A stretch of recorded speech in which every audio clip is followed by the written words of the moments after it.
Hey there, this is Matt with State of Flux, coming at you a bit late here with a review for Joker, Folie, Deux.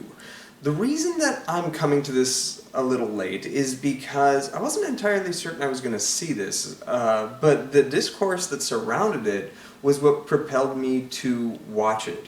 However, I didn't read really any of the reviews. I've talked to plenty of people who've seen it and they didn't like it, but I told them I didn't want any spoilers because I wanted to go in with fresh eyes, as I wasn't a big fan of the first movie. I'll get into that a little bit later, but I hadn't really intended to see it in the theatrical market until all this kind of happened, and I was kind of compelled to see it, to engage in conversation, and I think that's a big part of the issue at heart with Joker, Folie, Deux. And I'll get into that in just a moment. Up front, I'm going to say this. Joker, Folie, Deux is pretty awful, but there are some things that I want to highlight as qualities before I get into the pretty big damning criticism.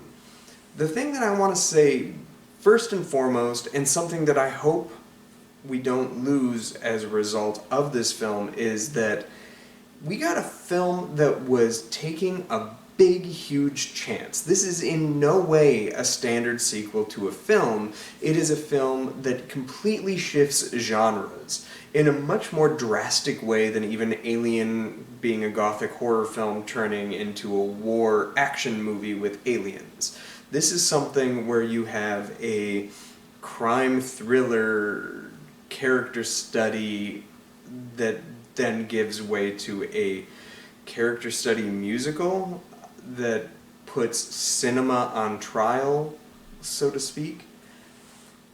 It's an interesting notion, and I like that a movie like this exists. I just wish it was helmed by somebody who was competent and really understood what they were getting themselves into, and I don't think that Todd Phillips is that filmmaker. I'll touch pretty firmly on that in my negatives, but I really enjoyed that aspect of the film. Joaquin Phoenix gives another good performance, as one comes to expect. Lady Gaga is good. I think this is the best performance I've ever seen her give. I know she's gotten accolades in the past, but I've never really saw the value in those performances, or really felt that the accolades given to her were deserved as a performer, but she is good to serviceable in this film. She just doesn't have a ton to do, which I'll touch on in a little bit, I would imagine. Cinematography is great. I actually think the cinematography takes a step up this time around. I like the cinematography of the first one, but it was more the use of costume coloring and things like that, and then that taken into account with the world surrounding them, that really worked in the first film. That is put forth even better here, but there's a lot of really just great shots throughout the film that you could like pause the movie and print as a canvas art, and it would be worthy of having in like your home hung up. The score is relatively solid, and I like the idea of doing a superhero musical and taking it seriously. And I think, again, people are pointing to the fact that this is a musical as being one of the reasons why it's kind of failed at the box office and failed in the eyes of the public, but that isn't the case.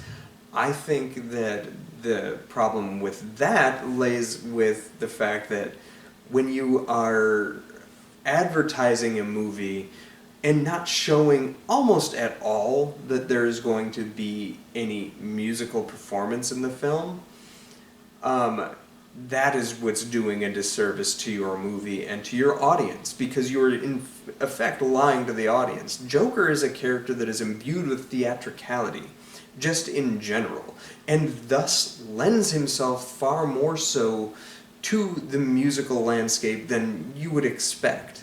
And you have superhero musicals such as Dr. Horrible's Sing-Along Blog that shows that it can be done and you can take it seriously and get real genuine pathos out of it, as well as humor. And let's face it, this is a movie about a jokester in some incarnation. So I don't think it's that. I think it's the fact that the music that they've chosen, well, none of which are bad songs, are not songs that are going to take the nation by storm and aren't integrated into the film particularly well or thoughtfully. They're integrated as surface level as you basically can get, almost as if it was just soundtrack in the movie, but instead of soundtrack, it's the characters singing the song that should be used as soundtrack. But it's in place of dialogue, like a musical. We're going to touch on that again a little bit later, folks. But that is its problem. I think if you had gotten, you literally have Lady Gaga there, have her write 8 to 10 songs and have full-blown musical numbers with energy and excitement, greatest showman this shit, you would have had a blockbuster that would be praised for the complete shift in direction while engaging with a similar tone. You can have big theatrical musical numbers while also telling a serious story. Again, see Dr. Horrible's Sing-Along Blog. For a comedy, that short film, web series or whatever you want to call it, it's 45 minutes long. It's humorous until it's not, and it gets real, genuine, honest, thoughtful peril and whatnot thrust in front of you on no budget. This is a $190 million musical without energy or original songs, and the songs that they've chosen are not marketable to a mass audience. So who are they doing this for? It feels like they're doing it for my dad, but my dad isn't interested in seeing a Joker movie. And that's kind of the issue, right? So let's not condemn the musical aspect of it. When you're being honest in advertising a musical, you can win people over. And this is something that keeps happening, especially from this studio. This is the same studio that didn't really upfront show people that The Color Purple was a musical. And I work at a movie theater, and we got refunds throughout the day of people saying, I didn't know this was a musical, I thought it was a remake of The Color Purple. And I'm like, it is, it's a musical remake, like the Broadway play. But that's not how they sold it, necessarily. There were a couple of moments that suggested singing in that film, but that was it. Wonka was a similar way, and we had refunds there, but Wonka was a much more immediately engaging film, and the original film also had songs, so it wasn't that shocking. But this is something that is repeatedly done, even earlier this year with Mean Girls. People aren't advertising or realizing that the movies they're going to see are musicals because they're not advertised as such. If you were honest with this, you might not have gotten butts out of seats. We had constant refunds the first couple of days for the fact that this was a musical. And I didn't know that. And it takes you literally about 20 minutes to get into the movie to realize that it is one. And that is pretty damning. So I think one of the biggest issues with this film comes from how it's advertised. But speaking to the film itself, this is a movie that I did not like. And, one last positive before I go into my deep dive for not likes. It opens with a little, cartoon, Looney Tunes kind of bit in the beginning.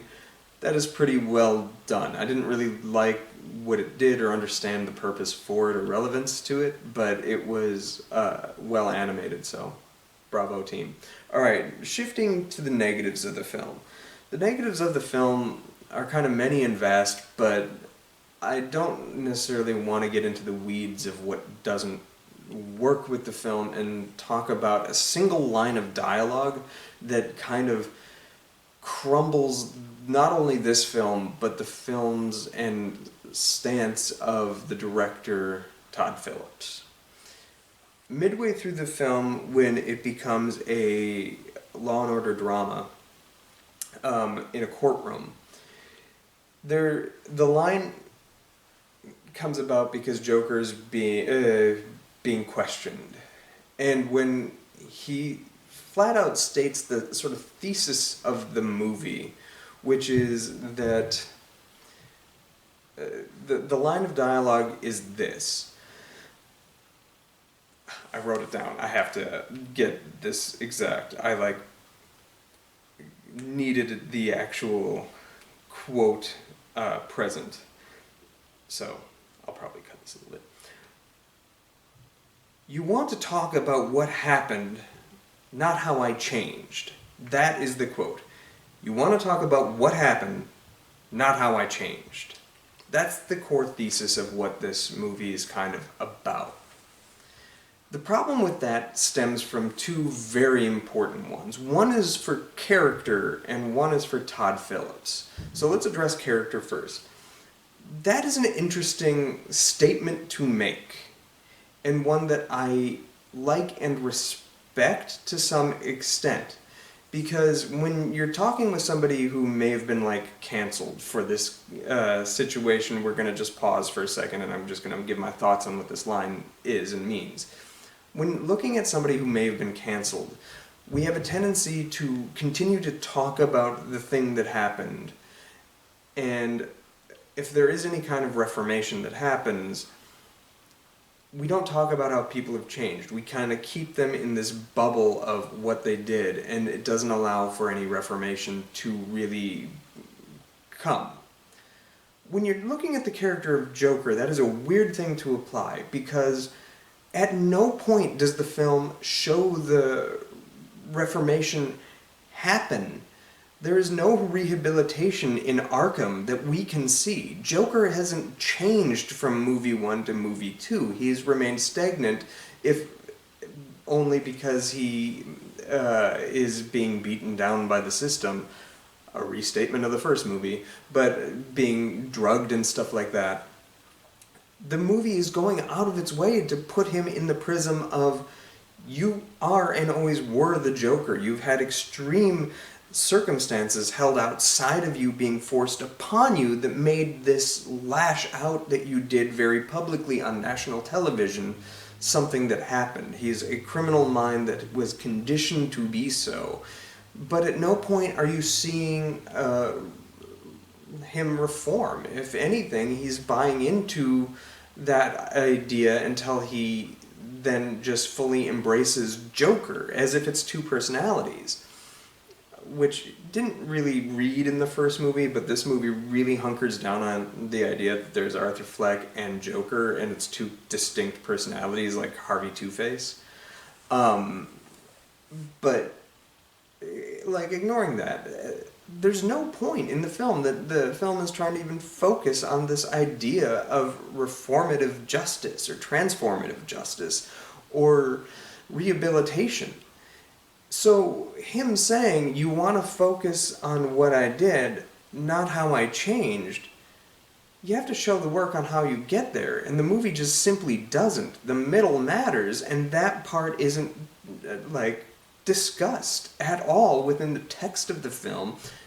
We don't see a change in Joker. He's the same character, kind of, just in a much more mellow, put-upon kind of way, like he was in the beginning of the first movie. And it's frustrating as an audience member to watch that, because it's a good line that's not engaged with at all. And here comes the second part of that problem. This film and that line, I mentioned the canceling, is made by Todd Phillips, and I feel like this is his complaint about him, his station in life as a filmmaker. He comes from a comedy background. He is one of the men who wrote Borat. He is the guy who helmed writing and directing the Hangover trilogy. And the reason in 2019 he said or claimed to have stopped making comedies is because societally we can't make comedies anymore. He's not allowed to be funny. And so he made Joker, a film about a man who is incapable of telling jokes because society put that upon him. And so he feels like he himself is in this box, and he used Joker as his cathartic release about that. So the thing that's important here is that it isn't that you are not allowed to make comedies anymore. It's that you don't want to, you want the art to speak for itself, and you don't want to speak for your art in any way. But the problem with that is that any film, but especially comedies, comedy is a genre that doesn't necessarily particularly age well. And that's something that you have to be allowed to engage with, including the discourse that surrounds it. And as a filmmaker, you have to be ready to engage with an audience or a critic in that sense. And Todd Phillips is not one that wants to do that. So it's not that you can't make comedies. It's that you're choosing not to make comedies because you don't want to engage with the conversation that surrounds them. For fear of cancellation, you want to jump to the point of, but look how I am now. I'm not like that anymore. But you have to show the work of how you get there. And if you're not willing to do that, that's on you. That's not on the movie. That's not on the industry. Now, there are genuine criticisms you can make about the industry, that the industry is not greenlighting comedies as much because spending $30 million on a mid-budget comedy is not as lucrative because the payoff isn't as huge as making, say, a comic book movie like Joker, where you utilized that trend to tell your story. That's fine. You did that and you won the system insanely well. But it's not a surefire thing, as you're seeing with this movie, that just because it's a comic book movie or something that is in the national zeitgeist, that it's going to capture that same nation's attention. You have to be willing to engage with the criticisms or anything that is hurled at your movie. It's fine to let a movie speak for itself, and that's certainly a stance to take, but if you're making a comedy, just engage with those who talk about it. You hear Robert Downey Jr. even to this day still, and Ben Stiller, still talk about Tropic Thunder. They're willing to make the engagement with that, which is a cancelable movie in some respects, but I don't believe that it is, because they are willing to have that conversation, and that movie is making a statement. They are there to engage with that conversation of what that statement is, to clarify some of the things that you could look to and point at on first notice for a movie that's 15 years old. More to the point, Joker, he released because he felt boxed in and couldn't make comedies anymore because you're not allowed to be funny, releasing the movie in early October 2019.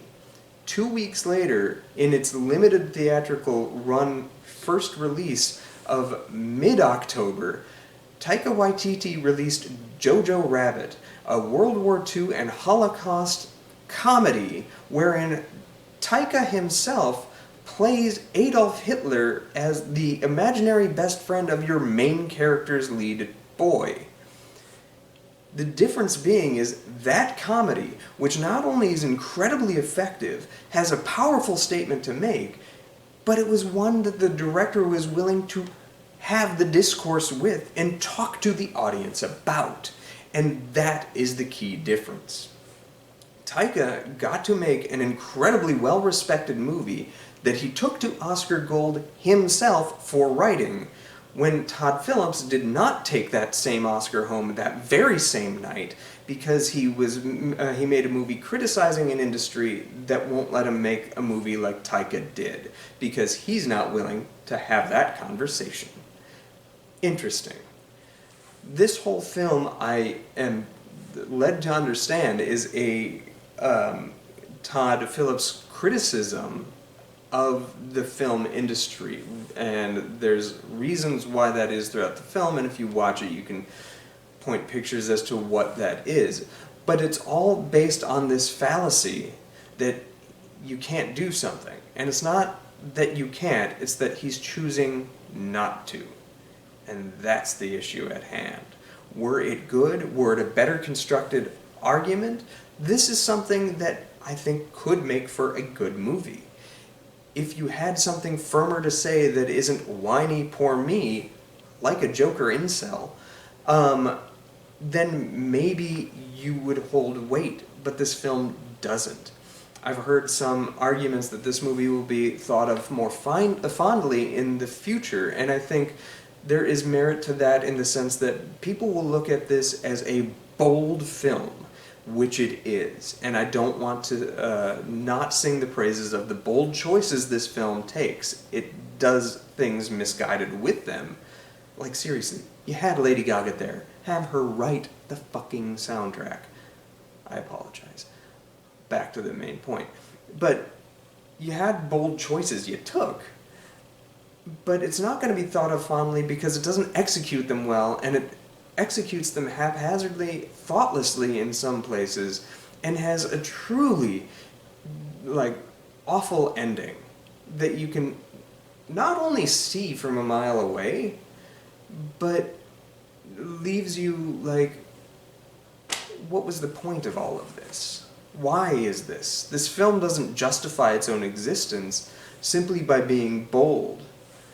It kind of loses its luster because of how bold it is, because it can't match up to the notion of doing something different. And it's frustrating. As I say, I could get into the weeds of what else didn't work about the film, but none of them are as interesting as the fact that one line could be delivered from two perspectives, both of which are being approached from the wrong angle. And it's goddamn disappointing. I said that I didn't see this one, rush out to see this one, because I was not a huge fan of the first one. The first one I thought was probably the worst nominated Best Picture nominee that year, but I still recommended it softly, even though I don't like the movie, because I thought Joaquin Phoenix gave a tremendous, genuinely tremendous performance. The score was absolutely fantastic, and it had one amazing scene, the scene in the talk show where he blasts Murray away. And I thought most of the rest of the movie was dismissible and relatively thoughtless. It was trying to say certain things about the criminal justice system, how society treats the mentally ill, things like that. And unfortunately, I feel like the script was coming at the story from a relatively good place, but Todd Phillips got his hands in there, and he kind of muddled things and didn't understand the movie that he was trying to make. This time, I think that is even more the case. He understands what he's trying to say, but what he's trying to say is not coming from a place of any kind of genuine reality. And that's upsetting. I will talk about two other problems that I have with the movie. One of which is the reintroduction of, oh man, I had to write his name down because Puddles, Gary Puddles. He was the little person in the first movie that has, I think, one of the best lines of "Arthur, why did you do that?" It's a great little performance, and he gives, I think, honestly, the best performance in this movie. Full stop. He's in one scene, steals the show. But the movie full stops, and this is where that criticism and discourse comes into play, because it's like the movie is making fun of his stature. Not only are they making fun of him, like his name Puddles, and you're like in a humorless movie, pointed to laugh at this little person with a funny name repeatedly in a single scene, and every time his name is said, Joaquin has to choke back laughter. But when he is on the witness stand, the camera starts with him on a phone book, and then slowly pans up. Nobody else gets the treatment of how they're sitting on a chair, because they're just sitting on the chair normally. As is he. He's just of a shorter stature than most. We have to have that drawn to our attention, and it just felt like he's trying to get a cheap laugh out of me. And maybe that's the problem. Your sense of humor isn't strong. You go for cheap, easy jokes, and that's why people are criticizing your humor. That could be it. And if you don't want to engage with that, maybe try to find a different style of film to make besides even the Joker, because you can't restrain yourself from sophomoric humor such as that. Or maybe just embrace that humor and clap back at people like me who point to that and say, hey, I don't know if that's necessarily the most couth thing you could have done in that scene. The other thing I'm going to say, and the last thing I'm going to say about this movie, is going to be a mild spoiler. It has no bearing on the impact of the entirety of the film, so as I say, it's a mild spoiler. But, so if this is where I lose you, thanks for watching to this point. Let me know what you thought of this film in the comments down below. I really hope you watched all the way through, because I think that it's important to understand a point of discourse that isn't discussing the musical of it all for the whole thing, or the fact that Todd Phillips doesn't understand what he was saying with the first Joker. I think he understood what he was saying with the first Joker. Maybe we didn't, or you didn't, or whoever didn't understand what he was trying to say, because this feels like a firm restatement of the first movie that the certain audience members didn't necessarily get. Regardless, at this point, moving forward, I'm going to talk about the one mild spoiler I have, because all the other spoilers in the film I literally don't give a shit about. And you probably won't either. Outside of there's a pretty sizable one, but whatever, I'm not going to talk about it. What I am going to talk about, the spoiler in 3, 2, 1, is what was the purpose of him taking a page out of Zack Snyder's want-to-do list for the DC characters and have Joker get fucking raped in prison? Like, what was the point of that? For those that don't know, back in 2006, around the time Zack Snyder was promoting 300, he said that Christopher Nolan's Batman Begins, well, good, didn't go nearly as far adult as he would have taken it. He would have had Batman raped in prison. And I was left scratching my head at that point, because the idea is just repugnant. What's the point? Why do that? How does that texture your character? And this film, it's a purposeless scene. It's a scene of active nihilism to show that this guy whose society already is so put upon that even like within the correctional facility he's getting fucked, quite literally. And like, I don't understand the point of it, or the fact that they draw attention to how his mother it's never actually explicitly stated, I don't believe, unless I missed it, but either his mother or his mother's boyfriend sexually abused him when he was a kid. Like, what's the relevancy of it, other than just saying that and painting people who have had trauma that's real and genuine, such as rape, and painting them as a villain, justifying villainous behavior through that? It's kind of like, I don't know what the purpose is. I really don't. So, like, explain to me what the relevancy of that scene was, how it mattered, why did we need to see it, why did we need to know that he was abused as a child? How does that really truly kind of govern the non-sexual acts that he committed in the first movie? Like, if he'd used a knife the whole time, maybe you could make some, like, penetrative, alignment in narrative, but it's not like he was intimately trying to kill people. He was blithely killing those who were bullying him. and that's it.